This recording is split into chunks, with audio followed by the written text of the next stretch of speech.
Hello and welcome to the Southbound Sports Show. I'm your host, Richie Leahy, here with my co-host, Maddie B. I will say that my voice is pretty shot right off the bat, so I have it cranked up so I don't have to talk as loud. I'll try my best to last as long as I can, but this might end up being a short show. We're going to go ahead and kick it off with some pretty depressing news, honestly. Penguins have been getting killed by the Islanders. The first game, I think, was the series changer. It was on the road. They go to New York, and they play well enough to get it to overtime. And then they give up the goal. And it's almost like they weren't attacking. And I think that's the problem here in the entire series. It's almost like they're not able to get any good shots off. A lot of passing around and waiting for almost a perfect shot. And sometimes it goes in. There was one, it was like game one, I think, where Malkin got one at the top, was able to kick it up off the skate or the stick of someone else right into the goal. Yeah, those work, but it's pretty soon you just got to start shooting your shot or you're not going to make any goals. So some of these games have been frustrating to watch. They go to Pittsburgh, a game they need to win, and they get blowed out 4-1. Now, right now, when we recorded this, because by the time this comes out and people listen to it, there's a good chance the Penguins are eliminated. So I didn't really know how to name this episode, but they're down right now 2-1, and it is nearing the end of the second period.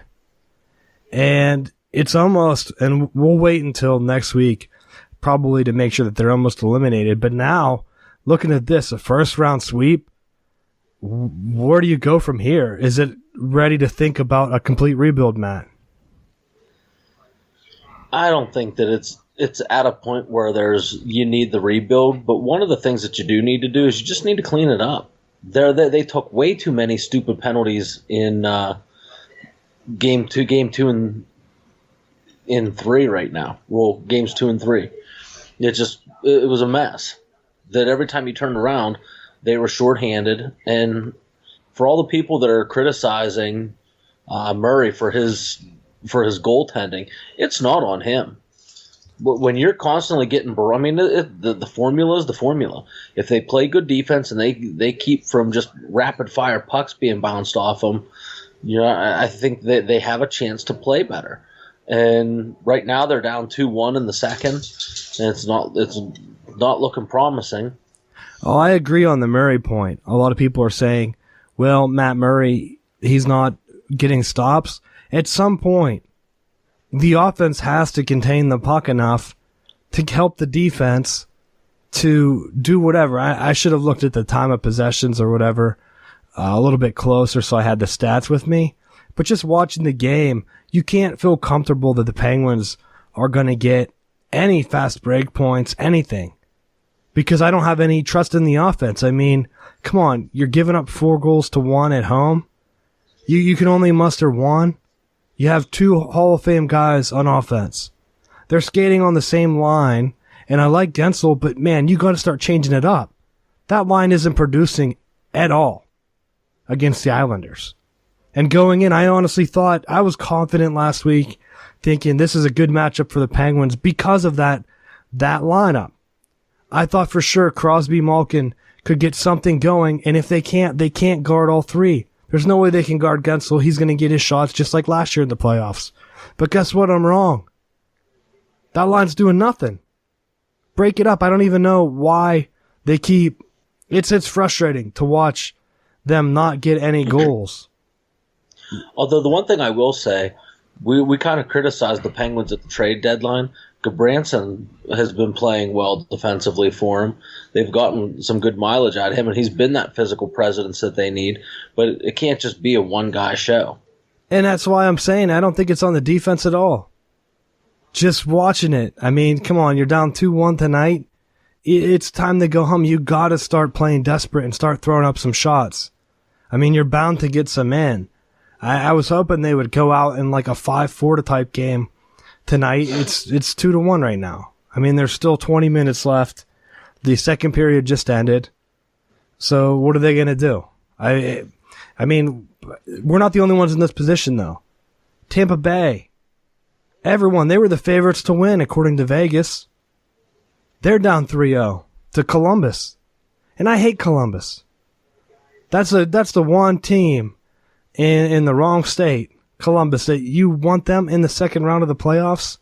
Like, come on, we already have to deal with the Capitals, and well, Flyers aren't in it at all. But coming off a cup, we don't need other rivals popping up around Pittsburgh, especially one that's going to pull off a huge upset that no one even thought had a chance. They were up 3-0.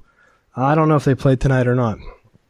I've been zeroed in on the Penguins, and it's going to be off season soon, so we'll see. You still got the star power. It all comes down to what are you going to do with it. It just doesn't seem like they have it this year. Other hockey news, though, Matt, did you see the Ovechkin fight? I caught a little bit of it. That was bad. Bad. It was awesome. And I now understand that Ovechkin's supposed to be Crosby's rival, but how can you not start to like that guy? He said they tried to make it seem like he was a bully. Of course, like the news that the NHL puts out, like, of course they don't like him because he's not like the pretty boy that they can market. He's just like a mean mug out there. He hasn't fought since 2010. It's been 9 years since his last fight. The kid comes out him, and you can see him. It's for the Carolina Hurricanes, so it's big down here. So maybe it's getting a little bit more news coverage slanted against Ovechkin just because of where I'm located. But the kid comes out, tells him that he wants to fight. Ovechkin just standing there. He kind of pushes him off, but the kid comes at him. Ovechkin lands like, 4 rights to the chin? Knocks him out cold. So he falls like so hard. He falls so hard that they said his head hit off the ice. He's in concussion protocol. And I think it's hilarious. So I'll say that right off the top. Funny show, or a funny hit. If you're actually watching the games, it's like, man, this is what I want to see in hockey. And I think there's been criticism of some of the refs about it being too physical. But at this point, whenever you set the tone, I forget what game it was or what series, but there were some coaches and stuff made some statements about the refs because they let some fights go on. But it's playoff hockey. You should expect it to be physical, and that's by the time, if it gets to a game 6 or 7, it's going to be heated out there on the ice. What's not to love? So, anything you want to add on that Ovechkin thing? I was trying to make it as visual as possible. It's also on our Twitter, which you can find if you go to southboundsports.com. Follow us on social. I'll try to put out cool stuff like that. It was just that's one of the things that separates hockey from every other sport. And you see that fight, and not one person right now is railing anything about CTE and how terrible the fight was. Had this have happened in the NFL, you would have seen protests from President Trump to try to shut down the NFL because it's unsafe. And it drives me crazy to see how different they respond to it. Now, granted, the NHL is not pulling the type of fan base that the NFL numbers are going to pull, but still, there's just as much risk involved. There's just as much hitting. To me, players are much more at risk on the ice in the middle of the NHL games than they are during a football game. Well, I should have known that you were going to somehow twist that into Just shut up. An anti-CTE, what would even that be called, announcement? But, dude, come on. What you should be talking about is where were his teammates? He's fighting Ovechkin. The kid was like half his size. Of course he's going to get his ass kicked. You would think that someone on his team would have tried to get in Ovechkin's face, but he's so dominant, they didn't even come by him. They just immediately all his teammates were calling for the trainer as soon as he hit the ice. And Ovechkin just kind of skated away. It's like, dude, where's the team aspect in that? It's almost like the Hurricanes. I know they haven't been in the playoffs for a while.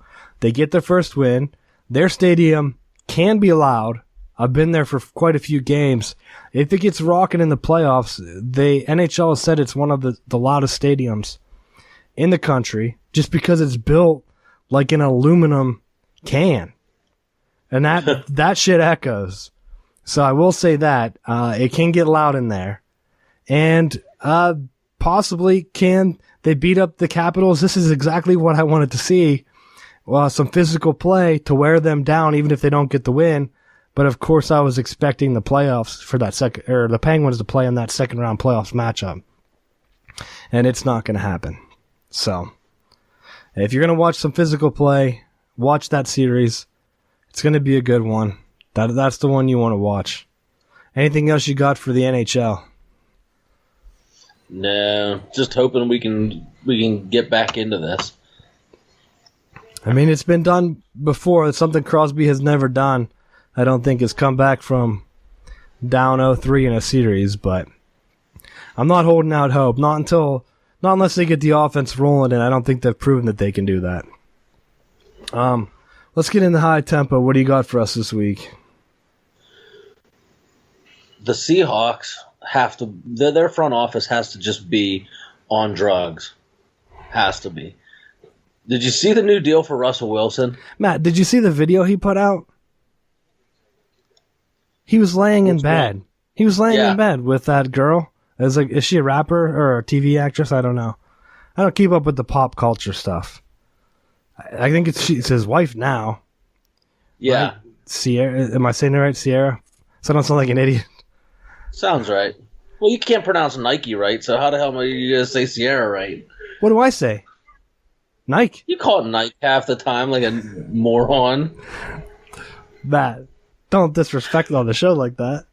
Oh, I have the perfect opportunity with you losing your voice, and I'm irritated that you're even going to think about sticking up for Russell Wilson. 4 years, $140 million, and a $65 million signing bonus for a 30-year-old quarterback that has nothing around him.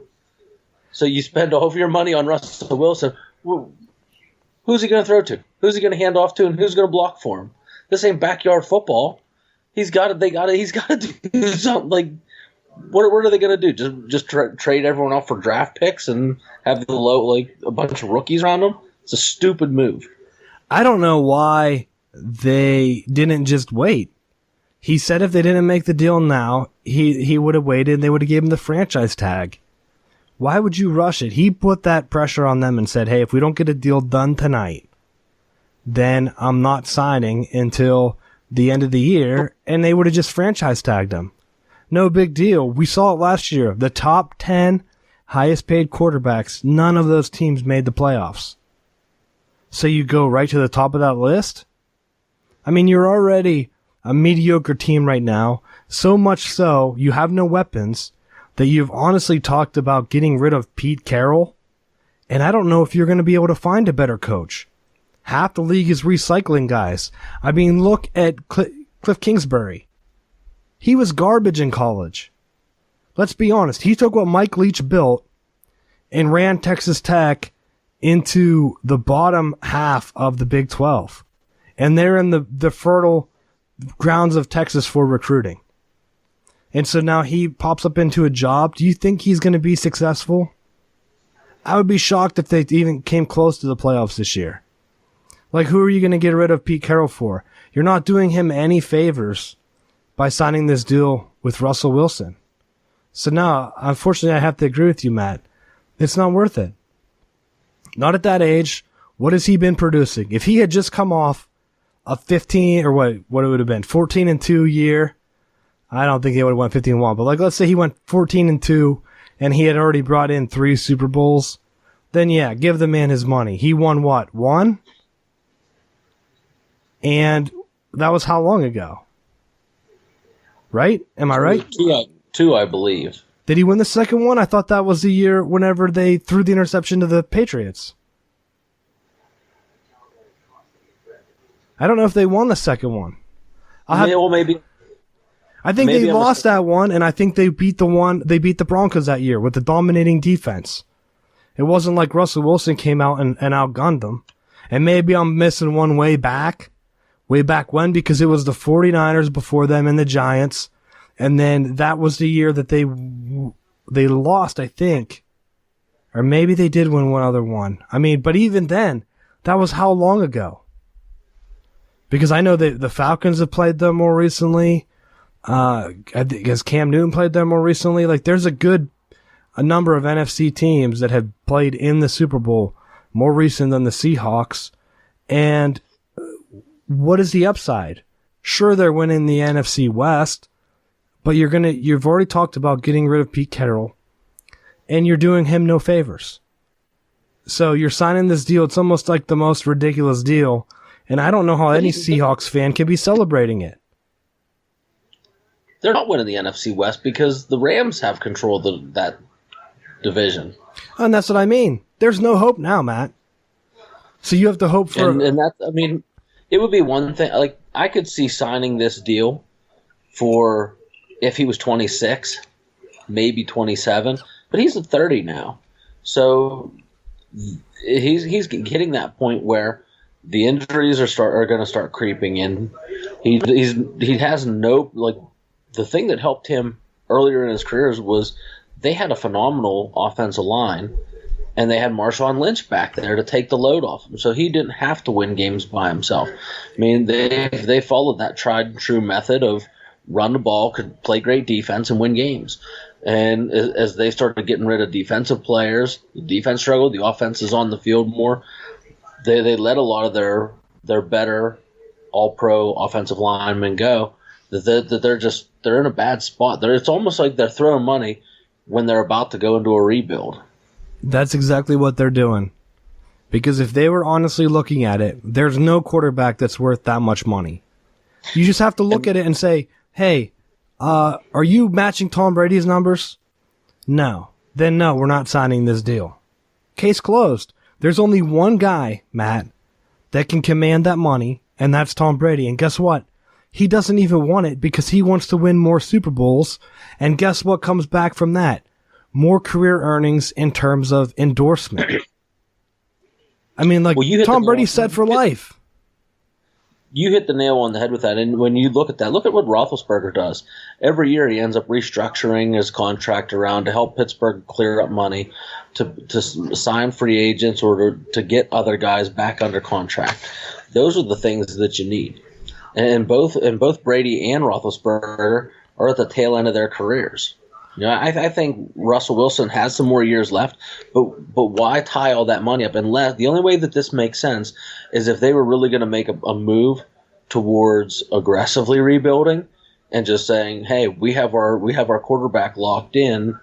But when you have teams like the Patriots that just signed Demaryius Thomas, it's not gonna do much for you. Yeah, I mean, you're right on Ben Roethlisberger, because he knows if you play in the same town for your entire career like Tom Brady, you're going to get endorsement deals. I remember growing up, I don't know if you remember this commercial, but there was always one commercial that was like, I think it was local. It was like, hey, I played in the NFL for so many years. Now I can't climb my stairs.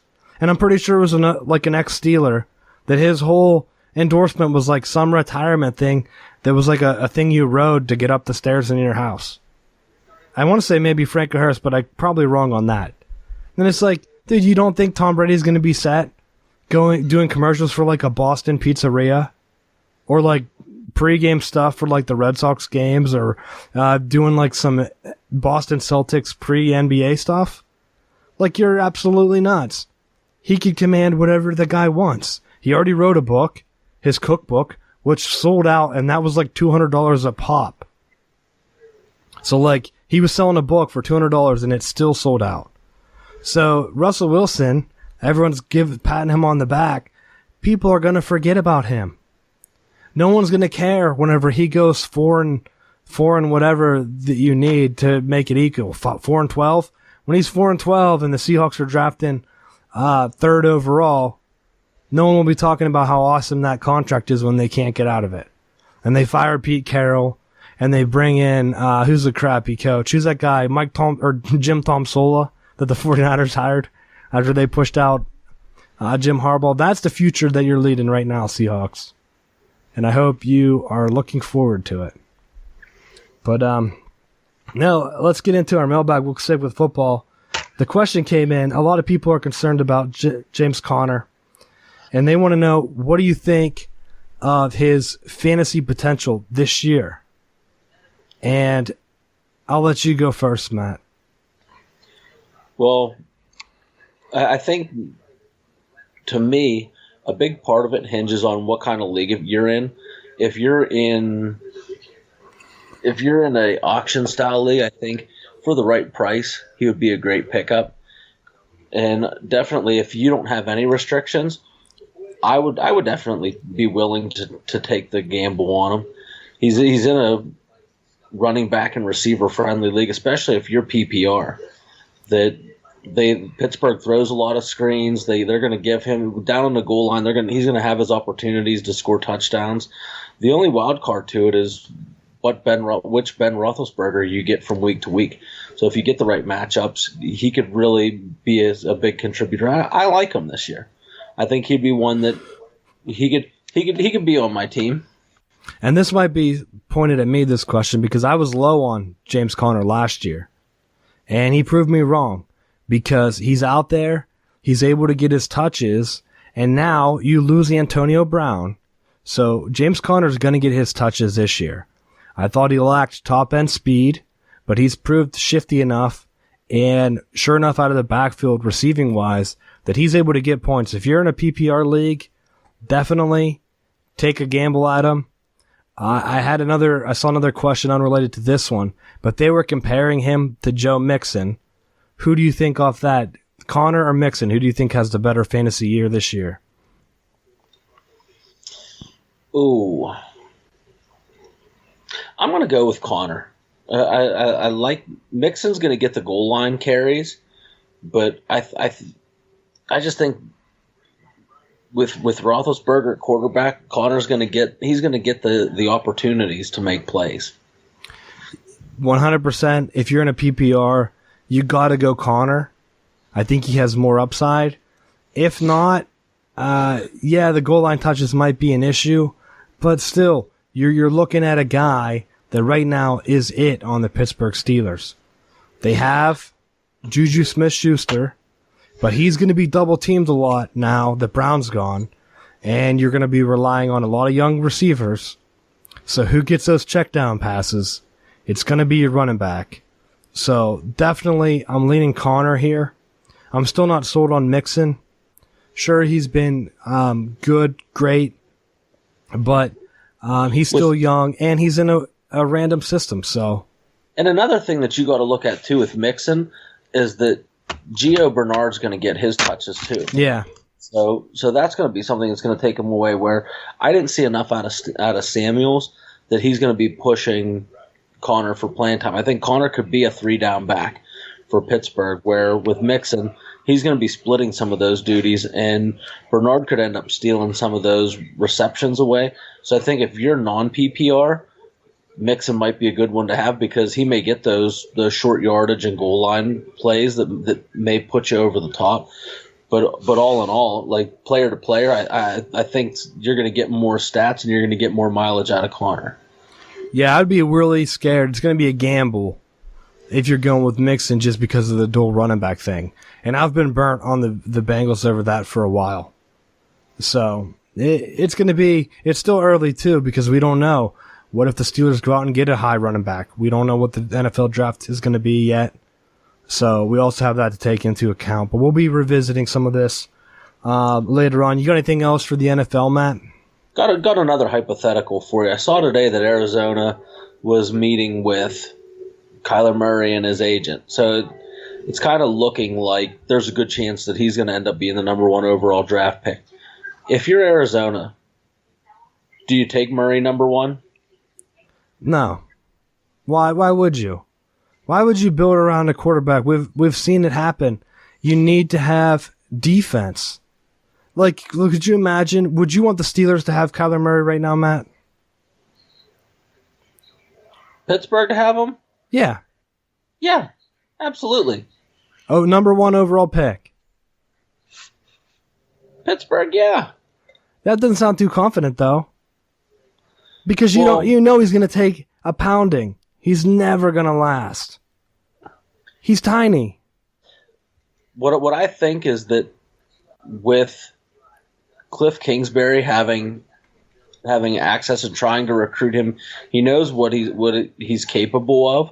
That if he really is going to try to push some of the air raid concepts, what better quarterback for your air raid offense than someone who's actually been in the system? Matt, I would back you up 100%, except I've seen a more successful Hall of Fame coach. Great guy. I mean, try that approach. And I'm talking about my man, Steve Spurrier, bringing in all kind of Gator quarterbacks. And it didn't work out. So why would I think that a lesser coach who failed at Texas Tech, got fired, is going to be able to bring in a quarterback that is able to play at a high level in the NFL if Hall of Fame coach Steve Spurrier wasn't able to do that himself? Well, his first mistake was he brought in all those Gators. If he actually brought in some athletes. Hey, he was, Dan Snyder was like he wanted to be like the Raiders, bringing in the high measurable guys. He wasn't afraid to spend some money. I mean, if you're thinking about it, though, what does Arizona have? I mean, sure, he could learn from Larry Fitzgerald, but David Johnson, I loved David Johnson 2 years ago. He let me down with some injuries. He seems injury prone now. So you're going to get a quarterback with a running back that could be injured, and you're going to leave him out to dry. I mean, Larry Fitzgerald can't catch 300 slants. Eventually, the defense is going to key on that. He's how old? So where do you go with that offense? Yeah. You're going to have him running, getting murdered? I mean, I don't know. I think if they're not satisfied with what they've seen and what they have with Rosen, then it makes sense to look for Murray. I feel like I've talked about this before, but the one thing with Murray's measurables and some of the stuff, he didn't throw an NFL ball at one of the combines, and his hand isn't measuring up to size. The jump from college to NFL is a measurable ball. It kept my man Brad Banks from the 2002 Iowa Hawkeyes out of the NFL draft because he had trouble holding onto the ball. We don't know. At least we know what you're getting with Rosen. But go ahead. I mean, I think I'm a firm believer of the Chuck Noll mindset, the Bill Parcells, where you start with your offense and defensive lines, and once those are secured, I mean, I think even more so recently, you look at the teams who have the most success, or the teams that really have done well, they've spent their money on the offensive line and defensive line. They're not flashy picks, so in terms of like jersey sales, you're not gonna make a huge profit. Like one of the ones I look at from this past year, look at the Indianapolis Colts. For as horrid as they've been with Andrew Luck having his arm and elbow and shoulder injuries, they spent the draft picks on two rookies and got into the playoffs as a wild card team. So I mean, they instantly upgraded what they had, invested in the offensive line, and it paid dividends. Kept their quarterback healthy and gave him a shot. And I'm 100% for building your lines, offense and defensive lines. If you can build them, look what you're able to do. I mean, when you build on that foundation, look at what happened with the Cowboys. They built up an awesome offensive line. Everyone thought they were going to be world beaters, but once that line started to fall apart, the Cowboys were nowhere to be found. I mean, you can add all the weapons you want on offense, but once the line starts to go down, you're done. So, unless you have Tom Brady out there that's able to have such a quick release, like all unworldly, like the number one release of all time, then you're not going to be able to mask those holes. I mean, then your other style is, are you going to have a Ben Roethlisberger that's able to take a beating, and still he has his games where he gets hit too many times and he's turnover prone? makes too many mind-boggling things because tough game. And I don't think Kyler Murray is going to be able to get around that. I don't think any running quarterback has really been able to do that except for who? Maybe Cam? Cam Newton's hung around for quite a while. He's taken some hits. He's got them to a Super Bowl. Didn't win it, but he stuck around and played at the top level. He's had a revolving cast of receivers and skill makers around him. I mean, but is he ever going to be able to get it done at that level? No. So you can't expect these guys that are smaller. Cam Newton's he's like as big as Ben Roethlisberger, and he fits a spread. That's very rare.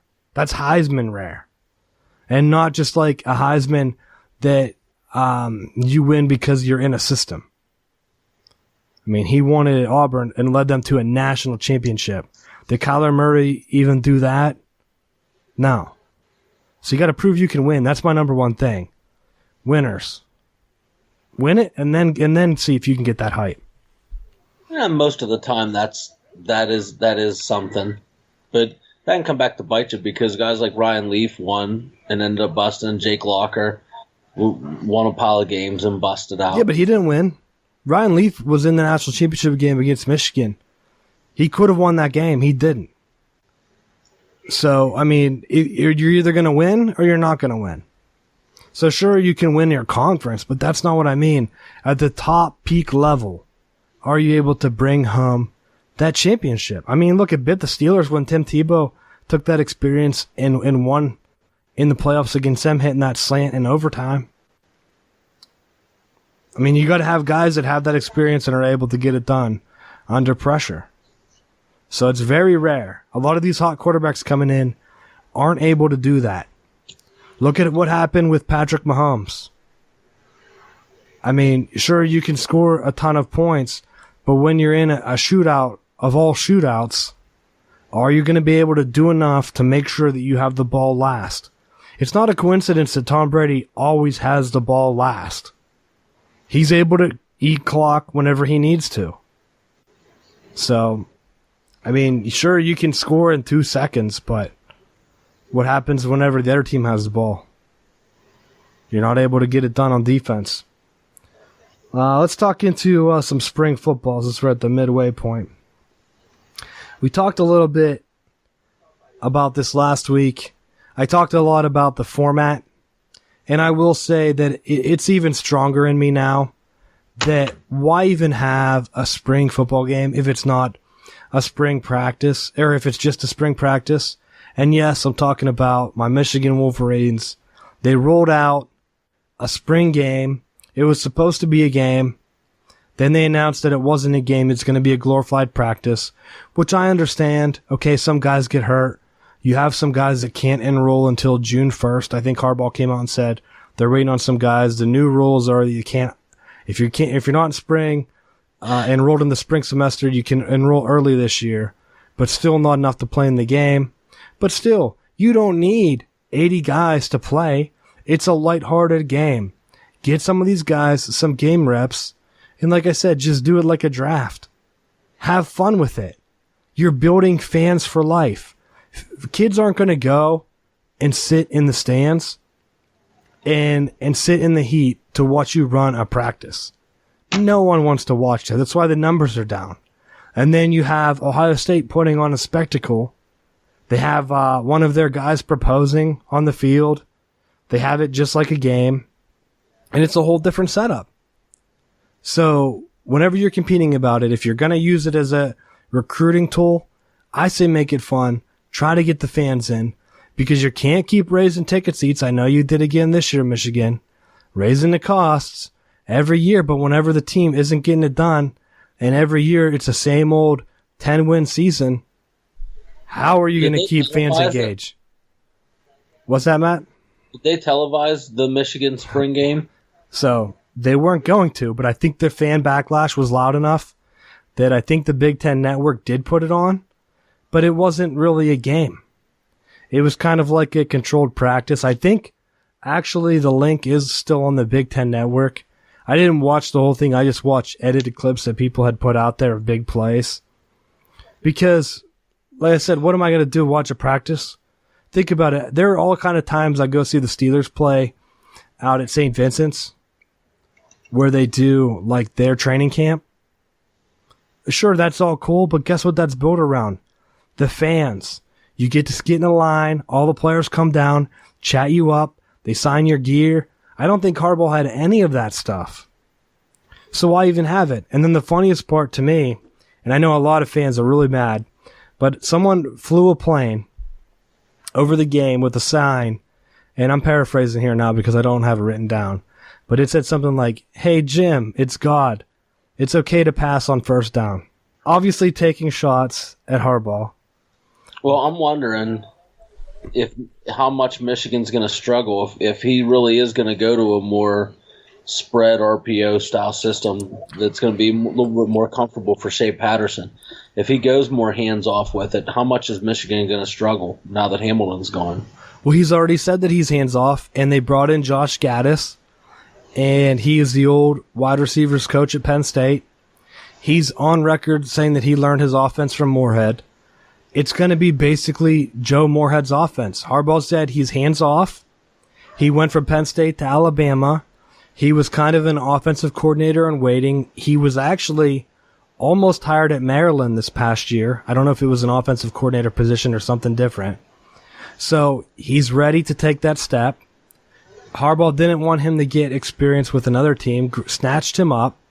So you're bringing in a new coordinator. Maybe that's some of the reason why you didn't want the full spring game. But like I said, just make it have fun. Let the kids call some of their own plays. You don't have to have your whole entire playbook out there. Because trust me, you're going to play Ohio State game 12. They're already going to see all your offense in the first 11 games. You're not going to change it up. Shea Patterson has been on record saying that he likes the new offense. I think what's going to happen is when they do, like you said, the RPO type stuff, I think it's still going to be pretty run first. Remember, Penn State, their offense is built run first and having big athletic wide receivers. Guess what? Michigan has those wide receivers. They have guys, and I mean, you could argue Penn State has had NFL talent at wide receiver. Michigan's recruiting classes are right there with them. So I think that's the upside. Then it comes down to running the ball. Sure, they don't have a Saquon Barkley, but is your quarterback going to be able to make plays, to have a successful offense? You can say that Michigan's defense has been better than Penn State's. So are you going to be able to be on the level that Penn State was the last couple of years and beat Ohio State? We'll see. I mean, I think if you're a Penn State fan, it's going to be very interesting to watch because I thought Michigan and Penn State have been close. The last couple of years, they've flip-flopped a couple beatdowns. I think Michigan blew them out. Penn State then came back, blew Michigan out. And Michigan blew them out last year. This year's game is in Happy Valley. Well, let's see what happens if they're going to actually run the same style. I think Harbaugh's learned that if he doesn't give up the reins, then it's over. I mean, can you imagine if it goes down to Ohio State again, he doesn't get the win? I think he's setting himself up now, and I don't want to say it, but he's setting himself up now to have a scapegoat on both sides of the ball. But we'll be looking back into that. I had some other spring game stuff, Matt, in terms of your rival, Florida. They came out, and Dan Mullen, dude. Jordan. Dan Mullen is coming out. He's talking mad trash. And I will say that I know that they crushed Michigan in the bowl game. And I know that Michigan players, a lot of them sat out that game. So I don't know how to take that game. I mean, it's the first time Florida ever beat Michigan at football. But whatever happened in that game, it's given Florida a lot of confidence. They came out and first announced that their spring game had 41,000 fans, 41,014, I believe it was. And someone called him out on it, and he said something like, yeah, I must be misremembering. Maybe that's a score that stuck in my head or something like that. Meaning that he was giving shade to a beatdown that Florida gave Florida State. What are your thoughts on that? I think he's an asshole. And I think with as much they've won one game and they've been getting pounded the last couple of years. So you know what, you got to make hay while the sun's shining, and they did get one up on us this past year. So why not try to parlay it into something? But in terms of getting recruits on campus, they've been behind. I think Florida State's starting to pick up the recruiting trail a lot better. It seemed like, from what I saw in the spring game, I was satisfied with the level of play. I don't see where Florida beats them again this year. I don't see it happening. I honestly didn't know how that game was going to go last year, Michigan and Florida. And I honestly thought at first glance when he did the score and he said about it being the score, I thought that it was the Michigan-Florida game that he was pointing out. But I will say, Matt, we were one better. We had scored 15 points. Not a standard point, so you wouldn't think off the top of your head that we had 15 points, but that's a hardball special there, bro. Making sure that Dan Mullen isn't trolling us when you only lose 41-15. So one better. And you just keep kicking field goals, eventually you get to 15. To be honest, I don't even know if those were field goals or what, because our field goals weren't that kicking wasn't that good. It wasn't a strength last year. But let's get into they came back and did it again. So someone asked to clarify the spring game. I think later. He gave a more intricate answer this time. It was like 41 and like, oh man, I should have written it down. But it was an obscure number.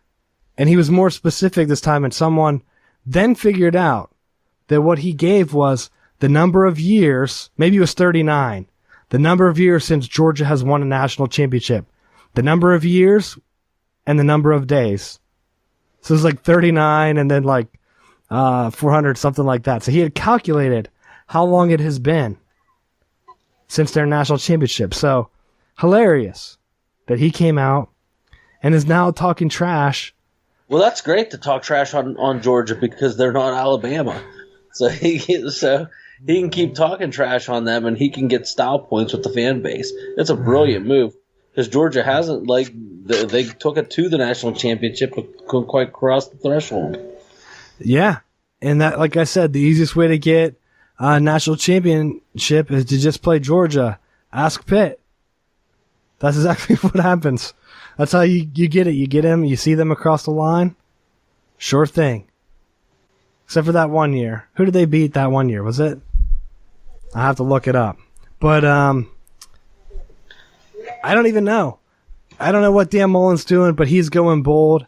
And I think the SEC needs more of that with Nick Saban not showing his hand and playing out there. I'm trying to think what other big spring games and things that I've seen, but not a lot. I think TCU had to cancel theirs. I think we might have talked about this last week, though, due to the injured players. But at that point, why not just have fun? Have fun and try to do something different with it. Like, it should be a fan day, I think. But that's one of those, if that counts as one of your spring practices, you really don't want to, piss around with it and waste a day.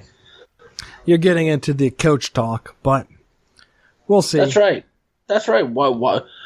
Because guess what? So you do a fan day, and then you get your butt kicked every single week, end up with a 2-win season. What do you have to cheer for? Matt, one spring practice, having fun and trying to actually, recruit, something that TCU has struggled with. If they start recruiting at a higher level, then it can pay off down the line. I'll ask you firsthand. You were there for the Hoke years. How fun was that going to Hoke year games? You want to see a winner. But sometimes when you're building the families, I haven't been to any Michigan spring games. But yes, I did have season tickets during the Hoke years. And did I boo? Sometimes, yes. Not all the time. We beat Notre Dame under the lights. That was awesome. But at some point, you either have to increase your recruiting, which a spring game will do that. A spring game is not going to get your coach fired. So if you're a coach, you want to get as much goodwill with the fans and donors, the spring game is a way to do that. If you're trying to actually implement it, I think if Brady Hoke would have been more open with it and trying to do more recruiting style things, the recruiting kind of fell off that last year. And that's why Harbaugh had to build up from scratch, kind of. But I saw some of Penn State stuff. They did a great fan day. They had players meeting the fans and all of that. You can't say that that's not a bad press. Or that's actually great press for Penn State. That's one of the things Franklin does well. So, I mean, Florida State's been doing it pretty well. Although Florida State Twitter, dude, has been pretty brutal over the years. I saw a lot of people making fun of them lately. What's your take on that? It is bad, but it is what it is. They're making strides to improve the facilities all around and blah blah blah blah blah. I mean, eventually they'll get with it. The team that pretty much is the cutting edge right now is Clemson, and I saw, I forget who even posted it, but there was a cool thing that they were talking about how with their recruits they're monitoring like the social media and contacts and all that stuff. So like it is becoming more relevant, and I think it was a pretty cool thing that they had out there, that in terms of keeping track of players and are they interested, are they committing, where do they stand, are they helping the program, things like that. And I think it's a good insight into what programs should be doing. Oh, Clemson has gone all out. And you can't even give a knock on them because every time they want to do something facility-wise, their donor base gets it done. Like, they have a whole indoor thing, and you're right, on social media, they have, like, virtual tours and stuff that they do of their football facilities, and it's great. So if you want to look at some of that stuff, check out their social media stuff because they have some, even I think some of it was virtual reality, and I saw something similar that Michigan had put out where you can run through.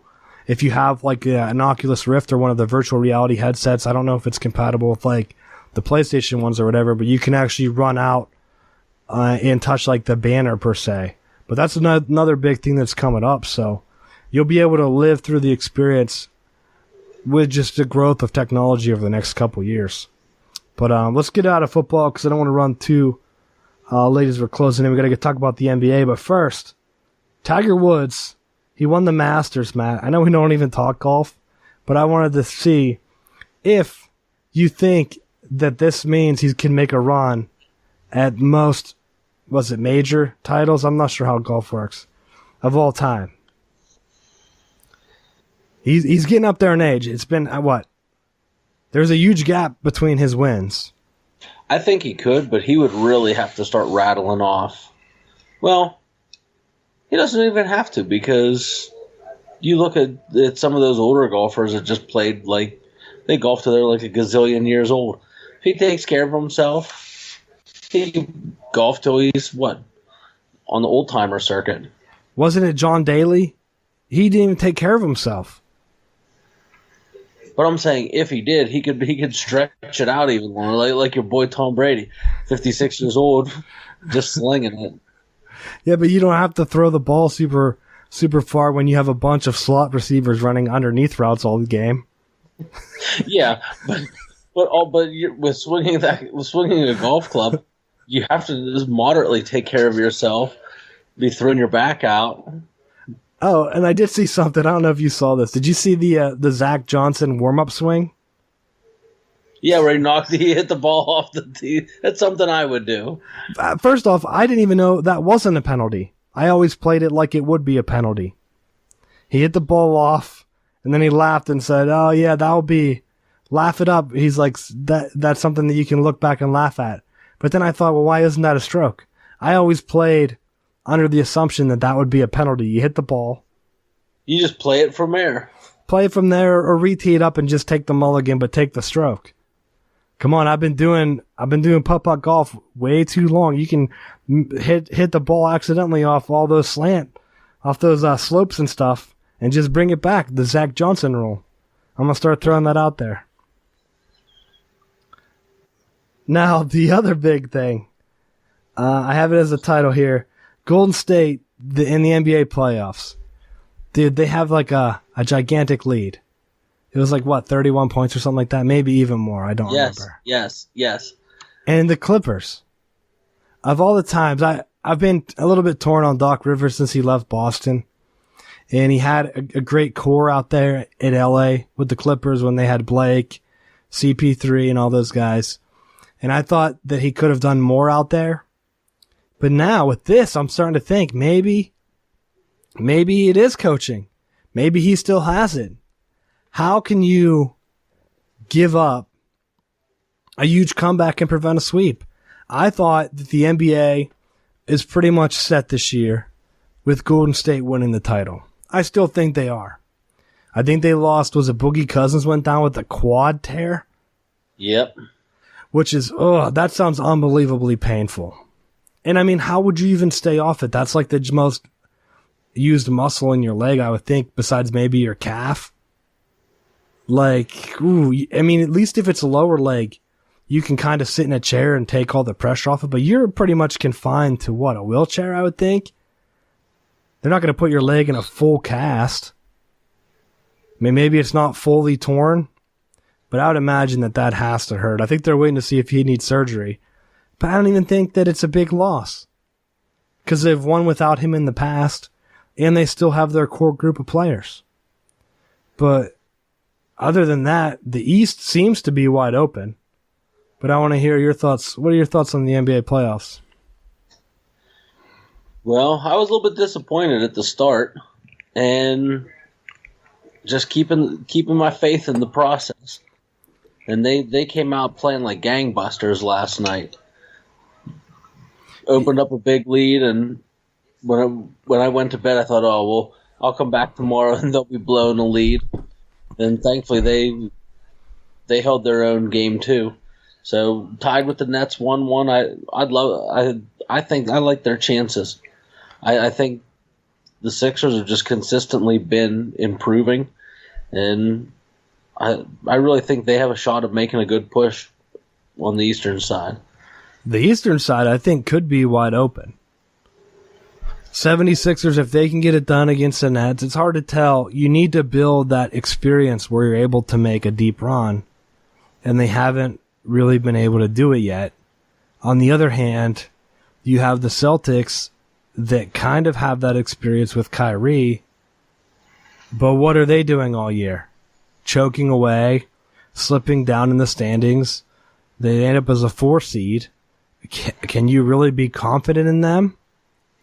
Then you have Milwaukee, which is kind of in the same position as the 76ers. They just don't have the experience. So I honestly think, I guess I could throw in with playoff experience with the Raptors because they have Kawhi. So I don't want to discount him because he does have finals experience. He's a lockdown defender. And Raptors have been one of the teams that have always choked. Can he get them over the hump? I don't know. I mean, the NBA playoffs are so strange because are you really going to celebrate an Eastern Conference championship? I mean, if you're the Sixers, that's where you want to be. You want to build up, get to the finals. I would say between the Sixers and the Celtics, those are the two teams where, hey, this could be the year that you need to make it or the wheels are going to fall off. You can't keep building for the process like the Sixers have been doing. And what is it getting you? At some point, you need to make that jump so that you can start bringing in guys and filling those missing pieces. The Celtics are in the same boat. Like, are you going to go after Anthony Davis still? Like, what is this whole situation? If you don't make the deep run this year, are you just going to do the rebuild? Because then all you're left with is what? The young core that the Bucks have right now that got them the number 1 seed.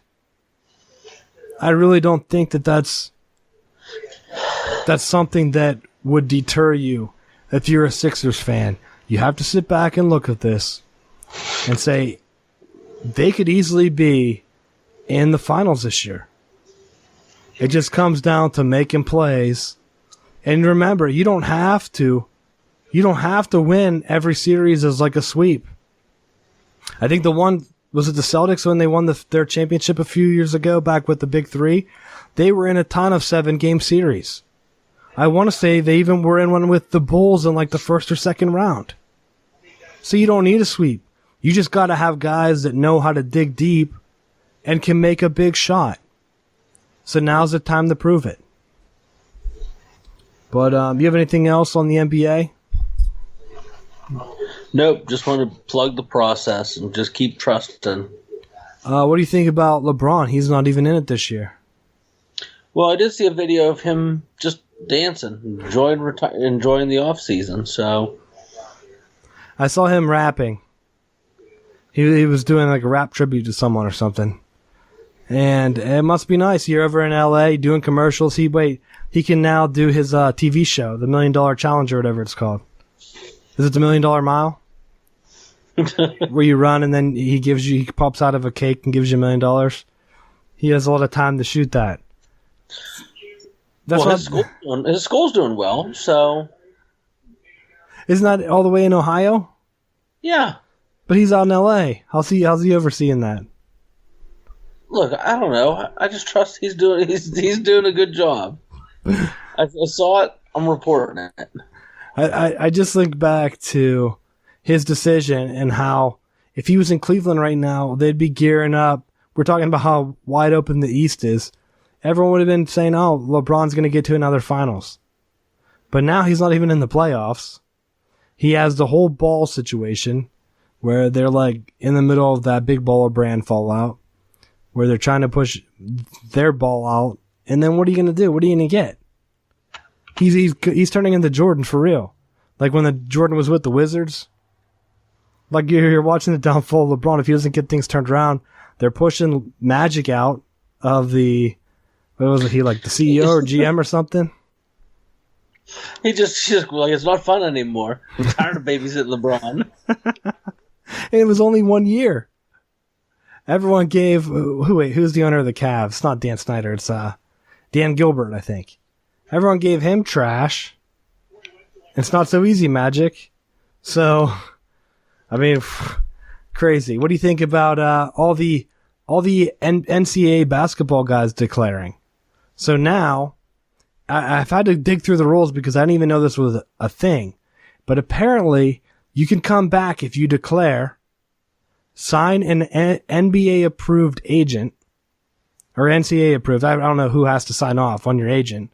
But if you get an approved agent, if you go to the draft, and I think that there's a thing where if you don't get drafted, you can still go back to your team if they don't fill your scholarship.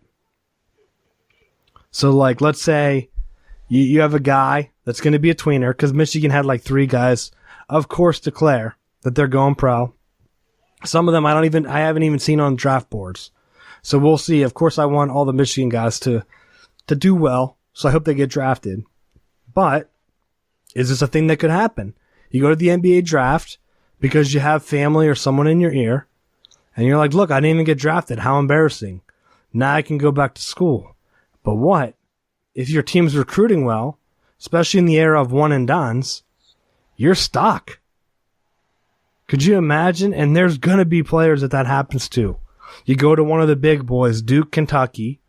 They already fill your scholarship because, of course, they're signing 5-star guys in that early signing period. You declare you're out of options. You have to play in the G League. And, of course, no NBA team wanted you. So you get, like, what, no guaranteed money? It's a rough thing. And, of course, the NBA, after some of these hypotheticals came out there, they again pushed out and said that they're looking at the one-and-done rule. But, I mean, they got to get this figured out. I think they should just do what hockey does, where you can get signed. I think it was Quinn Hughes, one of the Michigan hockey players. He played with Michigan this year. As soon as Michigan was eliminated from the playoffs, he flew out to his NHL team and was able to suit up right in time for the end of the season. I almost believe and I would only say this for AAU or for the NBA because of the AAU presence and for as heavily invested as a lot of the prep programs and those extra leagues are. Why do you need the one and done? Don't tell me that if you have to be there, like you have to remain eligible for 1 year, that those players are getting something out of that education, you know? Well, I'm saying if you're doing like the NHL, I don't think it's actually one and done.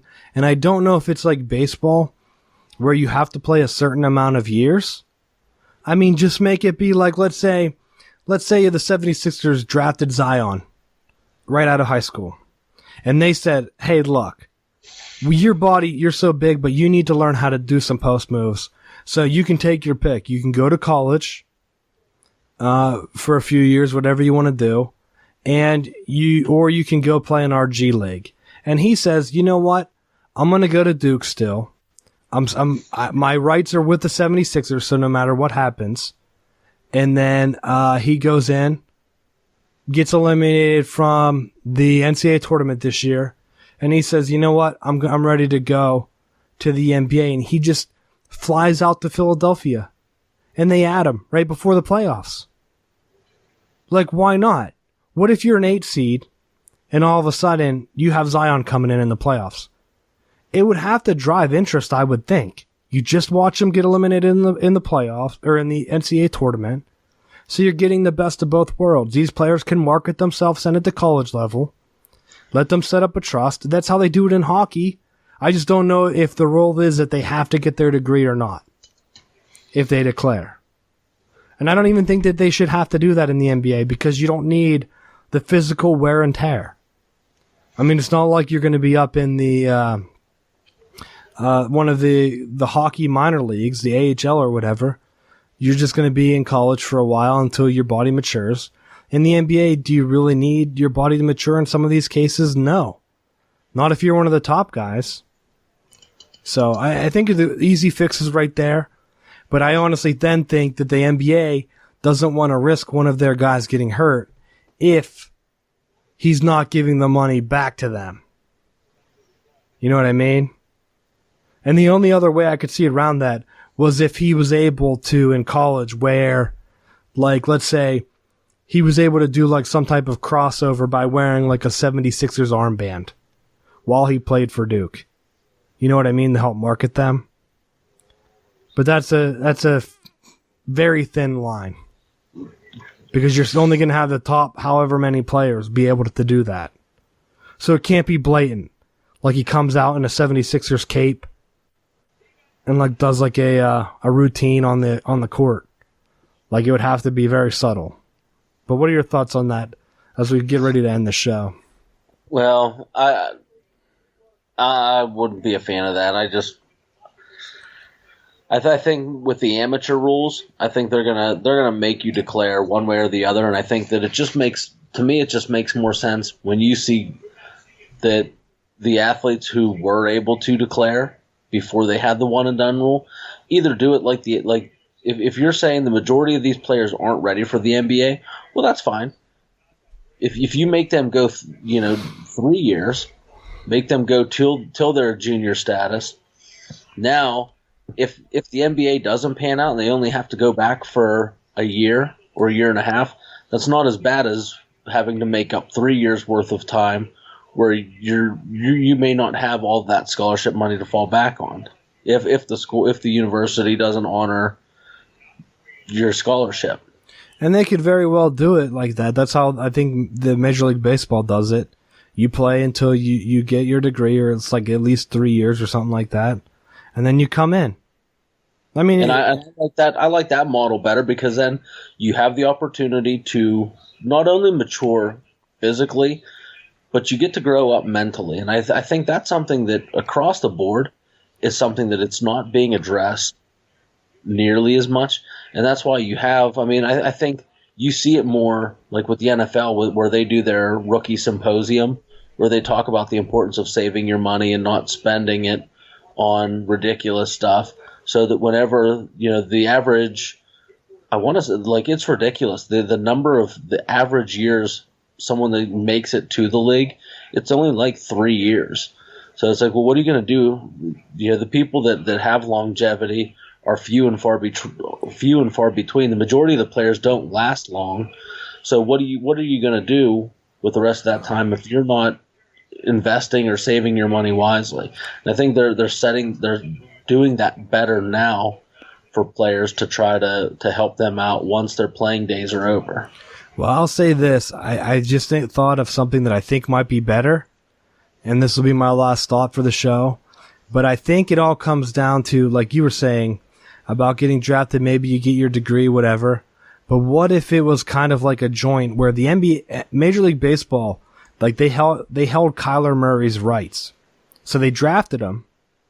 He went to college, and he had until a certain date to sign. What if the NBA was the same? So you, instead of having to be forced to be there for 3 years when you could fail out, something happens in your personal life, a number of other things. So what if a team drafted you, they took a flyer on you, and I think the NBA would have to expand their draft from 2 rounds to maybe 3 for this to happen, because if a lot of guys weren't signing right away. But like, let's say it's 2000, like last year. Let's say that the 76ers, going back to my first example, they drafted Zion. They held his rights for 3 years. So if he doesn't like the 76ers situation, he has to stay at Duke until he graduates. Once he graduates, then he can re-enter the draft. If he leaves any time before that, then he has to go to the 76ers. Because then you would have kind of the best of both worlds.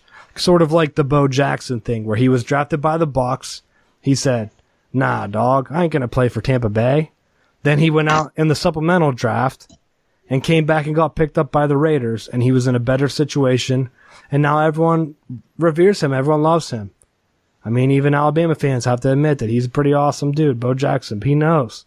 Bo knows that that's the best way for these NBA guys to do it, because I think that that's going to be the path. Because I think then you would have NBA teams be like, look, don't come out early. Because you have all these guys declaring early. What if some of them already had their rights by other teams? They would blatantly say, look, stay in college for 1 more year, or stay until you graduate.